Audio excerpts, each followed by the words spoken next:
Usually give it a couple of seconds, but we should be live. So g'day everybody. My name is Mitch Toner and I'm super pumped to be here with Tegan.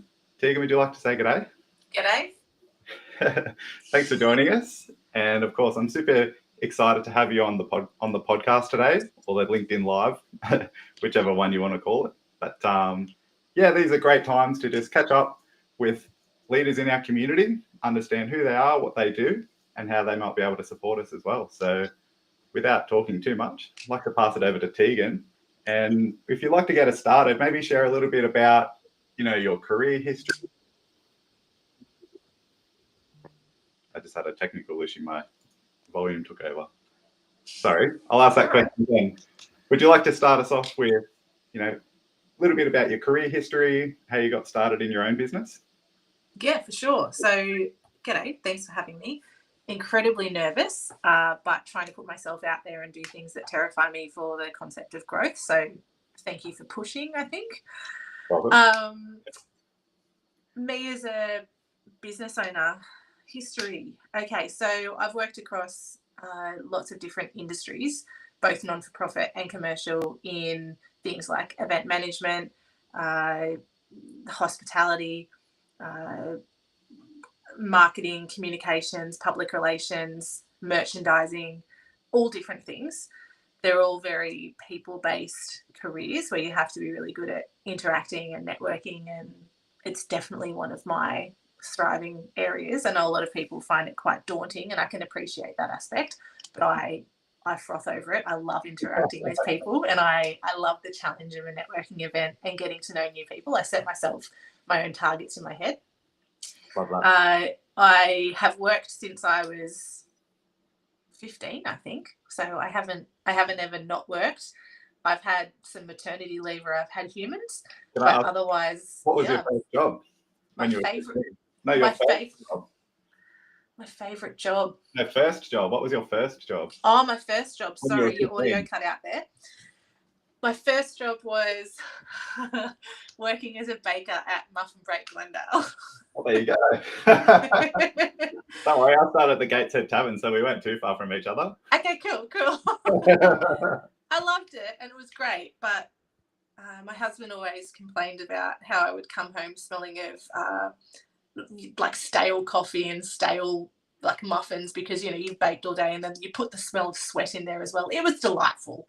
So yeah, the smell wasn't great, but I loved what I did. That was my first job. As far as why I do what I do now, well, I started my own business in January, doing people's creating and putting together and delivering people's strategies, developing content and managing people's social networks, and now mentoring in the networking space. And I do those three things because I do them well without being a tosser. I believe that if there's a passion piece behind it, then you have a lot more drive to do your best and the quality that you put out from that. But I started my own business because I needed the flexibility for my household to be able to, A, do what I wanted to do and do it well, and B, have flexibility around small human drop-off, pick-up, and the reality of that. So this kind of gives me that while also still letting me have that value add piece for others in my clients or customers. Totally. And I've been so inspired, to use your favorite word, journey, to be able to follow your journey. I love the energy that you bring to business. You're so enthusiastic with the services that you provide to your clients and just to the general public too. So I'd love to ask you a couple more questions about what you actually do on a daily basis. But just quickly as well, it's nice and interactive chat. I can see we've got a couple of viewers. So if you'd like to ask Tegan any questions at any point, feel free to just drop them in the comment section and I'll pop them open on the screen. So don't make them hard ones. Don't make them hard. Be nice, be gentle. But please ask questions, because that's, the idea of these LinkedIn Lives is to make it nice and interactive. Okay. So with that, Tegan, love to hear about, what you sort of get up to on a daily basis. You touched on a couple of different things there. You talked about marketing, also the networking piece. Would you like to just share a little bit more about that? Yeah, so the networking piece is a new service offering. So originally when I started out, I started with 3 service offerings. I'm a firm believer that there's no one in the world that can do everything in marketing communications 100% by offering everything. I think that my opinion is that to do something really well, you have to really look at that niche and figure out what that niche is. So I decided on the 3 services pillars that I have. And originally it was communication coaching and things like that, which I have worked on in the past with some different renewable companies and stuff in Sydney, and I do love it. And I'll probably continue to touch into that and keep my toe in that because I do like it. But I'm Can I touch on that, double click for a second? yeah, That bit of background you've got, it's more so corporate communication coaching, is it? correct. Yeah. So working with that middle level management on ways in which to communicate better with the entirety of their team, not just those, and I hate the hierarchy concept, but not just those below them. I think if you can communicate well with everyone to achieve the end goal, which in corporate is normally the same goal as everyone, it's just everyone goes about it a different way. You need to be able to interact with a multitude of different personalities, and that takes really clear, concise, and capable communicators to do that well. So I work with individuals normally over a 3-month period to work on those communication styles one-on-one, and then they're putting that into practice within their business, with the end game of improved culture, so improved ROI, right? Because if you're doing well and everyone's communicating well, then you're achieving your results better. Mm-hmm. Totally. And I think too, like if you can communicate better at work, you become a better communicator as a person. So it's not just focusing on the workplace, you're creating better humans. So I really fingers crossed. love about the work that you do, Tegan. But I know you did just say that was only a small piece of it, right? So tell us more broadly, like what is it? So what I'm morphing it into is I've had so many people as I've been attending different networking events, because I'm all about dipping my toe in all of them and figuring out what not only works best for me, but what I can get more interest piece out of. So there's some that I go to that aren't going to benefit me from a business perspective, but they're going to benefit me from a relationship perspective, with the idea that networking is about relationships, right? It's not about the quid pro quo of what can I get from you.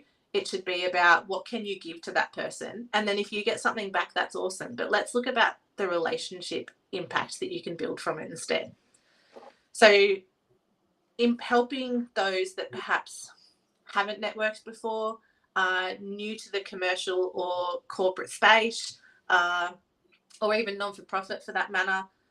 There's a couple of people that have just come out of uni that are new into their roles, and this is just an example of an audience, I suppose, that have reached out to me and said, hey, I've seen you at these events. I'm really nervous. You seem to be quite happy talking to anyone and everyone, which unfortunately for everyone else, I am.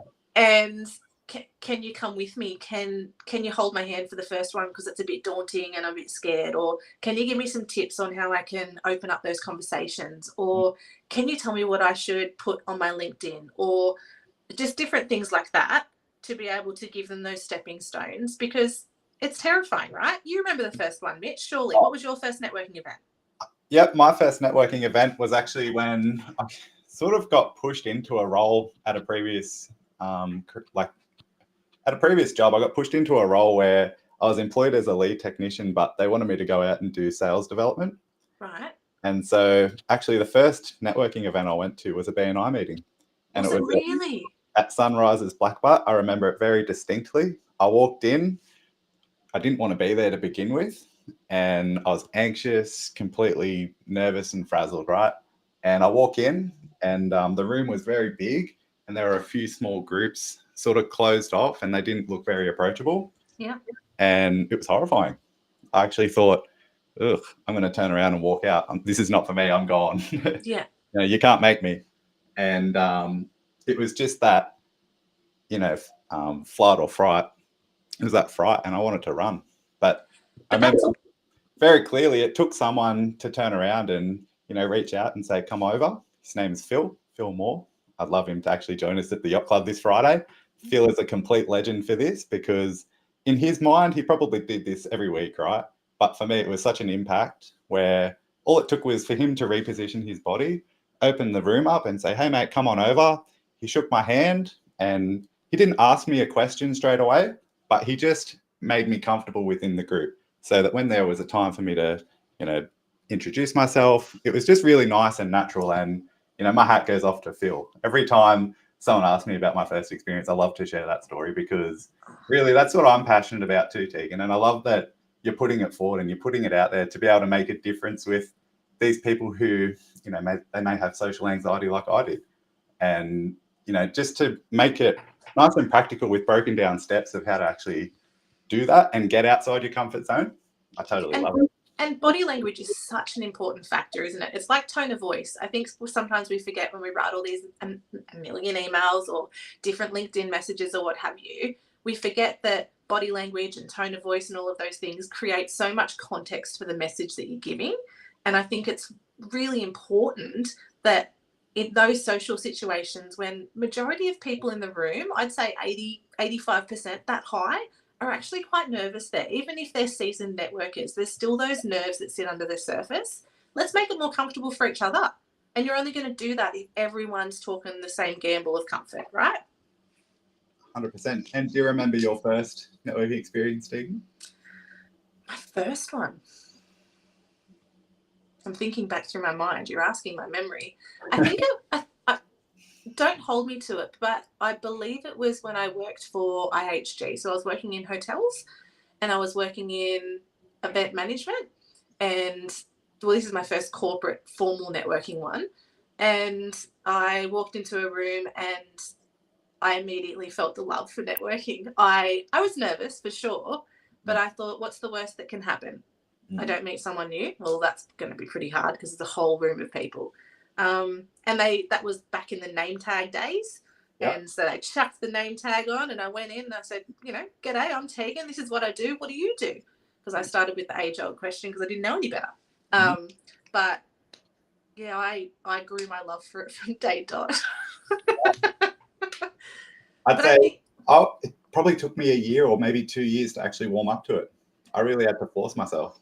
Yeah, so I think I was fortunate because I grew up through scouting as a kid and grew up into the leadership of scouting as well. And I think a lot of my confidence, whether it be fake or not fake, because you fake it till you make it, I think that came from having to interact as a leader in my early 20s with adults who were parents of the youth I was caring for. And you had to be able to interact on an adult level really quickly, get to know kids really quickly and hit the ground running. So a lot of that was faking it till you make it. But I think that's where I learned that confidence. Yeah, cool. And there's so much coordination that goes into Scouts work too. Oh, yeah. We've actually got a question. I'm going to pop it up on the screen. Okay. It's from Freddie G. Do you target any specific type of company, e.g. small to medium enterprises or companies in the manufacturing space, for example, or companies in a particular geography? Great question, Freddie G. And I think I've just connected with you on LinkedIn too. Yes and no. So I currently work with small to medium enterprises or small to medium business size, I guess, when you're talking about the management of the digital marketing piece and content creation. And so far I've dealt with small to medium businesses for either updating or creating their strategic plans. So that's the size I've worked with for those things. When it comes to the communication coaching that I've done to date, I've worked with the larger size organizations, like, as I said before, some of the renewables in Sydney and things like that, because they're normally the size that you need to have to make facilitating communication coaching worthwhile, if that makes sense. As far as geography, I'd probably say currently I'm within the New South Wales space of Australia, but I do actually also have 2 clients currently in Queensland that are coming to me with bits and pieces. So if it's able to be remote work at the moment, I'm happy to do national, but mainly working within that New South Wales space because I like to have that one-on-one face-to-face opportunity as well. And I will travel for that, but I haven't had the opportunity for that in other states yet. Yeah. And I might actually roll off the back of Freddie's fantastic question too. Okay. It's one I like to ask to help me identify pain points that I know you can help with. Right. So let's say I was having a chat with somebody and they may be in the manufacturing space, or they may be someone who I identified, have similar values as you and would perhaps benefit from a conversation. But what are those typical pain points that you pick up on and really go, that's the problem I can solve? So I'll start with the digital space first because that's the easiest to answer. Mm-hmm. When I'm speaking with someone, so I was speaking with someone, for example, at your last networking event last month, and I had a plate full of chips because they give way too many chips out when they give you a burger. And I just started offering them around because I couldn't eat anymore and I hate waste. Anyway, got talking to one of these ladies that had some chips, and she was telling me about how time poor she is, right? That's everyone's biggest problem, isn't it? Mm. And she was telling me about how she really wants to get some more traction on her social media, but she's not sure how to do that, what kind of content to create. It takes so much time to create something, and then she puts it out there not knowing how to then measure if it is successful. And I'm listening to her going, okay, well, if you don't have the time, that's something I can help with. But as far as the analytics and reporting on it, I'm one of those people that there's so many marketers out there that will create social content, charge for it, and then that's the end of the game. That's the end of the job. Mm. I think there's an accountability piece that's really important. So I will create a what I call a social calendar, where I pop together a calendar for the next 6 months and I put in the areas that they want to focus on, whether that be getting more clients through the door, whether that be increased revenue, whether that be increased engagement so that their brand is resonating more with their clients, targeting a specific target audience, whatever it is. Mm-hmm. And I then create content to focus on that. And then I'll say on the 26th this month, I'm going to roll this piece of content out, and I'll literally, to that detail, I'll pop it in their content calendar. They then have something to hold me accountable to. Yep. And I know I have a plan to work to, which is great for me as well. The other side of that is I also look at reporting for them on a monthly basis. So at the end of each month, I'll come out to my client with analytics report across the socials that I'm working for them on. And I'll say, this is what you're reaching. These are the kind of impressions you're getting. These are the audiences that you're achieving. Mm-hmm. This is what we set out to do. Either, yes, we're achieving that, or we're not achieving as well as we could be. Let's pivot slightly. And these are the suggestions I think we should work to, so that everyone's accountable. Everyone knows what's going on. There's a transparency piece there as well. And it's a bit more authentic. You're not just taking money for, I put some content out, chuck me the bill. No, that's not honest, in my opinion. Yeah. And I love that, Tegan, too, because I'm a bit of a data junkie myself. Yes, you are. To have the metrics there, I always dive in and look at my indicators and try and find, how can I optimize this and that? Do you want to talk about some of the different things that you look at when you're putting together someone's marketing strategy? Like, what are some of the key indicators that you look at to be able to measure their success? When I'm doing their digital marketing, or whether I'm putting together a strategy, because it's kind of two different lots of information. Let's talk about the strategy. Okay. Yeah. So strategies are great fun. Obviously, getting more clients is fantastic, right? Well, but yeah, for sure. Along the way, what are the things that we can measure that you're working towards? So when I come in and look at a strategy for a business, I look at, does the individual client or business currently have a process by which they are moving forward? Is there a list of things that they're working on to get to a certain point? If they're just doing ad hoc things as they come up and being really reactive, well, that's where there's an opportunity to be a bit more proactive and get a strategy in place. That's when I start looking at things like their competitors and what they're doing. I look at their socials currently and how many impressions are they getting on the content they're putting out? What kind of content are they putting out? Who are they talking to? Who is their audience? Yep.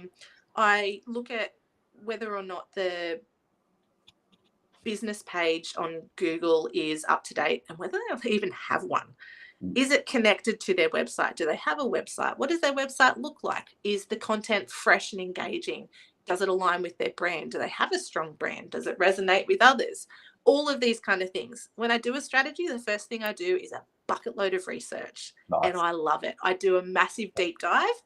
And I explain it like a dive and a bit of a swim. And I definitely don't charge enough for the amount of time I spend. But I'm a firm believer in doing something well, right? Of course. So I spend a couple of days. I really do. And I deep dive into all of these different nooks and crannies. And then I come back up and I take a bit of breath. And then, I don't know, my brain just goes, okay, these are the suggested solutions we can do. And that's when I start writing the strategy. And I'm like, this is how I think you can go about this to achieve this and X, Y, Z. Mm-hmm. The last one I did was for a dance company in Islington, and she couldn't get over the amount of data that I had put together and the ideas and suggestions I'd offered her. She's currently implementing them. We've turned it into a traffic light system where these are the green ones, and that she's happy for me to do those now, and I'm working through that, and then we'll work to the orange, and then we'll work to the red ones, just to create a bit of a timeline. And there's also, again, an accountability piece on invoicing so she knows what's coming up. Mm-hmm. I love strategies. I love building them. And then there's also the renew piece, right? When you have a strategy and you've had it for 12 months or so, sometimes the business needs to change its way of working, or update something, or maybe add another service offering, whatever it is. Maybe they change locations and that changes the geographical audience they need to be targeting. There's so many different things that impact on what I do that we might need to do a bit of a refresh and an update. And I'm there for that. I check in with my clients. I'm not pushy. I don't like to tell them this is what you need. I more like to say this is what I'd suggest. Mm-hmm. And these are the things I think would come out of that suggestion. But it's up to you as if you want to implement it. Like, I work with the client. It's more, again, it's that relationship piece that you talked about. What are your thoughts? Like, you think relationships are important when you're working with different clients and stuff. Is that your number one base, making sure you've got the strong relationship? Yeah, totally. I think relationship comes first before any sort of business, right? And it's about knowing that we support each other and that we've got aligned goals, aligned values, and that we want to work together on a shared mission, right? So for me, it's all about the relationship. It's got to start on a know, like, and trust, and we've got to believe in each other. So I find that to be really important. And of course, there's lots of things you can do along the way to be able to help a client, but it's about being responsive, about being considerate, thoughtful, proactive, all of those things that not only help you build successful relationships, but also keep them long term. And for me, and I talk about this book all the time, but I love Mike Michalowicz and his series of books. The Pumpkin Plan for me is like one of the holy grails, right? It's all about finding key people who have really awesome ideas and businesses that they've already started, and then supporting them to be able to grow into these award winners, right? So for me, the relationship's number one, not only to start initially and, grow lots of connections, but also to nurture them and build really valuable key relationships too. It's pretty great. Have you read the book It's Your Ship by Michael Abishroff? No, I have not. It's an interesting book. When we were talking earlier about networking, and when you come into networking, sometimes it's about managing the team, right? It's about looking around the room, figuring out the personalities that are really easy to crack into, looking at the personalities that might need a little bit more work, and then figuring out where you're sitting at for that day and what have you got the emotional bandwidth to be able to crack into for that day, so that both parties can get the most out of that. It's a really good book. It's Your Ship. I would recommend you give it a read. Yeah. Writing that down. Yeah. Sounds good. The other thing that when you asked me about networking and you asked me about when I'm pitching and telling people what I do, I think that one of the things I started was because I saw how overwhelmed small businesses felt trying to market themselves, and talking to those small businesses like Freddie asked about, you feel like you're really adding value, but you feel like you're helping an individual too, being a fellow small business owner, I can appreciate that overwhelming feeling of anxiety and stress when you're trying to wear every hat and trying to do it well too. Mm-hmm. So I think it's important to sometimes step back and realize that, and I myself, I'm horrific for it, and I need to remind myself too. I think you've reminded me a couple of times, Mitch, that some days you can't do it all, and it is okay to ask for help. You've just got to figure out where you will pick up the most time from which task asking for help, if that makes sense. Yep. Yeah. Love that, Tegan. And we might wrap it up shortly, but I want to switch gears and just ask you some off-the-top questions. Okay. We'll start it with a gentle one. Okay. Do you want to maybe share with us what's the most rewarding part about what you do? Helping others, and watching them succeed from something you've created for them. Yeah. Fantastic. Nice and short. Yeah. All right. My next one's a survival question. Okay. If you were stuck on a deserted island, what would be the 3 items you take with you? Could be work related, it could be personal, could be your husband, it could be a frisbee, it could be anything. Husband, fire lighter. Okay. A lighter and twine. No, like a fire starter, like Yeah, one yeah. of the metal rod ones. A flint, yeah. And twine. Okay. I thought because you're a Scouts leader, you'd have all these like little gizmos and Swiss Army knives and things, but you've kept it nice and simple. No, simple is a pretty good recipe for life. When you get overwhelmed, come back to the basics. What needs to happen right here and now? Tick those things off. Feel that feeling of productivity, and then that gives you momentum to keep going. Just get back to the basics. Yeah, you've got your fundamentals. Correct. I love that, Tegan. Correct. Very well said. Is there anything else you wanted to share before we wrap it up? I pretty much just want to say thanks to you. I think we met on the 3rd of March. That's the first time we met face to face. We connected via LinkedIn because you love that platform like it's your baby. But we met face to face on the 3rd of March, and since then you have been a resonating superpower in my business sphere, and your encouragement is incredible.